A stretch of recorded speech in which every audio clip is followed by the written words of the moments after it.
That's also the height. In altitude, speaking from the plane. That's okay, that's okay. She said to hell with both of them.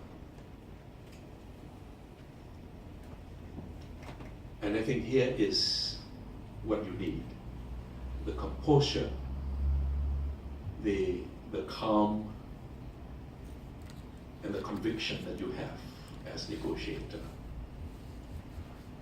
That if I lose, ASEAN lost. If I lose, Asia lost. If I lose, it will be Asia lost. If I lose, chance for developing countries, emerging economies around the world will lose the control of that most important engine, machinery of trade negotiations in the world, WTO, World Trade Organization. And she said, to hell with both of them. We are ready to go to a third candidate. Meaning she will pick up someone, somewhere, that the US would want.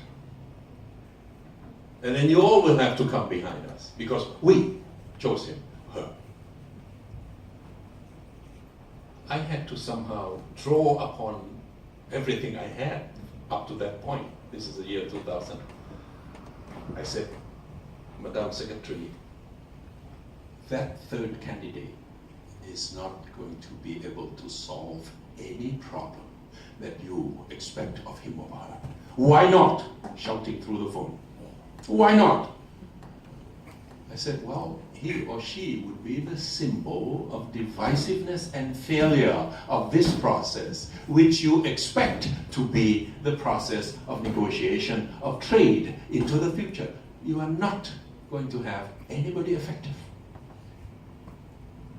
That was my response back through the phone onto the plane, flying between Paris and Helsinki. She was silent and I said, so what are we going to do? You remember that Aesop story that a mouse can help an elephant? That is a very small little animal can help elephant out of trouble. I said, well, this is the end of the line, 2 years. Why can't we think about double appointment? Not 4 years, 4 years. Too long for others to wait, not fair. Why don't we think about 3 years, 3 years? I don't know if it's possible. I don't know if the rules of the WTO would allow that. You have your lawyers in Washington, you have lawyers in Geneva. Ask them to look into that possibility. She said, okay, well, I'll come back to you come back to you as soon as possible. The next day, again, phone call. Again, I want to talk to him now. Again, I have to pick up the phone. She said, what you said last night is doable, Suren.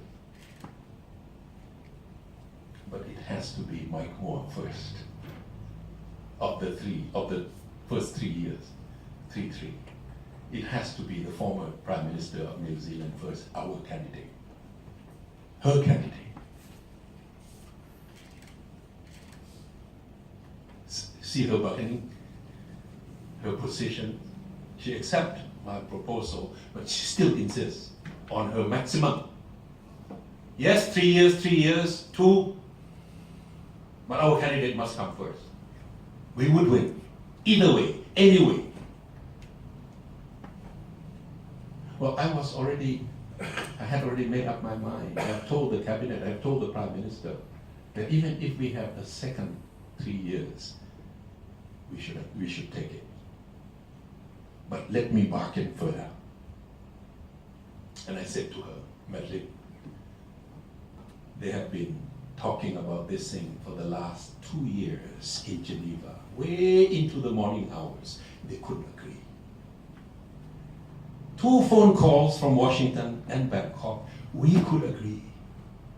What do you think they're going to feel in Geneva? What if they turn the table over and they said, to hell with both of you? We are not going to accept your agreement through the phone. We've been working on this for the last 2 years. You talk twice, you agree, and you decide on behalf of the world. I said, what if that happened? Now she asked me again. So what are we going to do? I said, well, we have to ease them in. That this is their decision, not ours. That this is a way forward. That is something that at least we can rescue this process.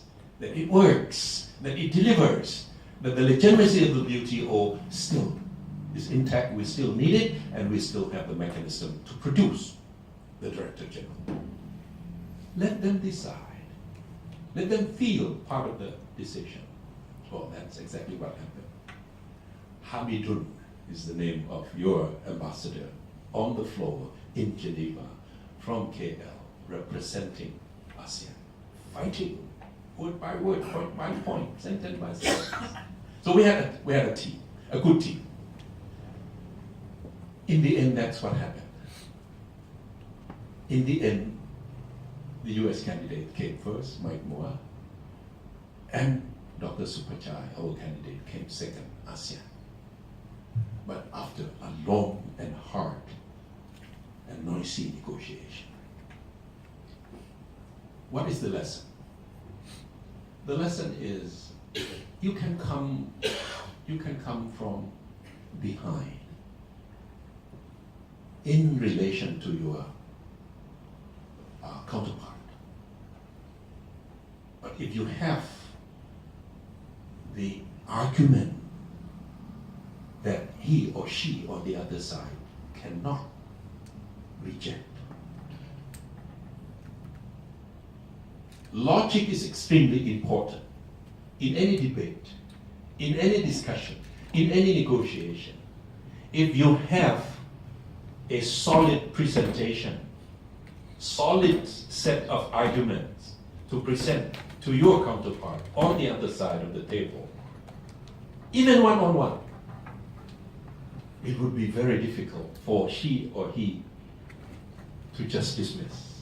You have to answer my point. You have to respond to my argument. You have to rationalize with the points, with the argument that I have presented back to you. You just can't say, I have the power, this is the way I want it, therefore the deal is done. Negotiation is over. It's not going to be that way. That's why negotiators will have to have a lot of these gimmicks to play. Words and phrases to offer. And prepared for the second round of attack. And be able to defend and be able to do counter-attack over and over and over until the end of the line, the end of the road. Then you will have an opportunity to survive, even you are negotiating with the extreme superpower of the world.